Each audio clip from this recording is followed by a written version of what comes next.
Family card বের করে বললাম যে লাগবে নাকি, বলে রাখ তোর ফ্যামিলি, ইয়ে মানে না মানে হবে নাকি একটা ফ্যামিলি কার্ড? বললাম আলবত হবে, ইনশাল্লাহ হবে, এবং আপনাকে কোনো মার্কায় স্লোগান দিতে হবে না, আপনার শুধু পরিচয় লাগবে বাংলাদেশি এবং আপনি একজন পরিবারের প্রধান নারী।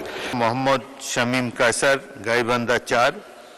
আপনি 4টি সংশোধনী দিয়েছেন, দফা 49, 50, 53 এবং 58 উপরে।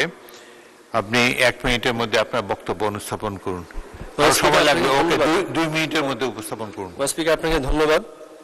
অনেক গল্প গুজবের কথা এসেছে, আমরা একটা স্বপ্নের বাজেট, একটা স্বপ্নের কথা বলি, এটা শেষ করে দিই। মাননীয় স্পিকার, ঘুমের মধ্যে দেখছি রাজশাহীর বাগমারার ফকিন্নি নদীর পাশে একজন বৃদ্ধ লোক মনের দুঃখে বিড়ি টানছেন। তা গিয়ে বললাম যে এত কষ্ট কিসের আপনার? বললো যে এই ফ্যাসিস্ট এবং ইন্টারিম একটা জিনিসই ভেজাল মুক্ত রেখে গেল, এর মধ্যে দাম বাড়িয়ে দিলেন। তো যাই হোক, তো বললাম এটাই কি আপনার মূল দুঃখ? তো বলছে না, এটা আসলে মূল দুঃখ না। শুনতে পারলাম যে বিগত নির্বাচনে নাকি অনেকগুলো আসনে কোরআন হেরে গেছে। নাউযুবিল্লাহি মিন যালিক। আল্লাহ সুবহানাহু ওয়া তাআলা বলছেন আউযুবিল্লাহি মিনাশ শাইতানির রাজিম, বিসমিল্লাহির রহমানির রহিম, ইন্না নাহনু নাযালনা যিকরা, নিশ্চয় আমরা এই কোরআনকে অবতীর্ণ করেছি, ওয়া ইন্না লাহু লাহাফিজুন, এবং আমরা এটার হেফাজতকারী।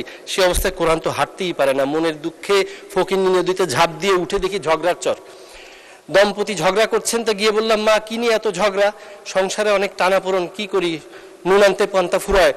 ফ্যামিলি কার্ড বের করে বললাম যে লাগবে নাকি, বলে রাখ তোর ফ্যামিলি, ইয়ে মানে না মানে হবে নাকি একটা ফ্যামিলি কার্ড? বললাম আলবত হবে, ইনশাল্লাহ হবে, এবং আপনাকে কোনো মার্কায় স্লোগান দিতে হবে না, আপনার শুধু পরিচয় লাগবে বাংলাদেশি এবং আপনি একজন পরিবারের প্রধান নারী। তো সেই অবস্থা থেকে ভদ্রলোক এসে পিঠ চাপড়ে দিচ্ছেন, পিঠ চাপড়ে বলছেন। তো উঠে দেখে যে আসলেই কেউ পিঠ চাপড়াচ্ছে, আসলে আমার প্রিয়তমা স্ত্রী মৌলভীবাজারের মেয়েটি আলতো করে পিঠ চাপড়ে বলছেন আর ঘুমের মধ্যে বাজেট বক্তৃতা দিতে হবে না, আমার জন্য কি আছে বাজেটে তাই শুনি। তো বললাম অবশ্যই আছে, ওই যে প্রদেয় করের থেকে উৎসে কর, অগ্রিম কর বেশি কাটা হয়, এটা ফেরত পাবেন। ধন্যবাদ মাননীয় সদস্য। সংশোধনী সমূহ পঠিত বলে গণ্য করা হলো।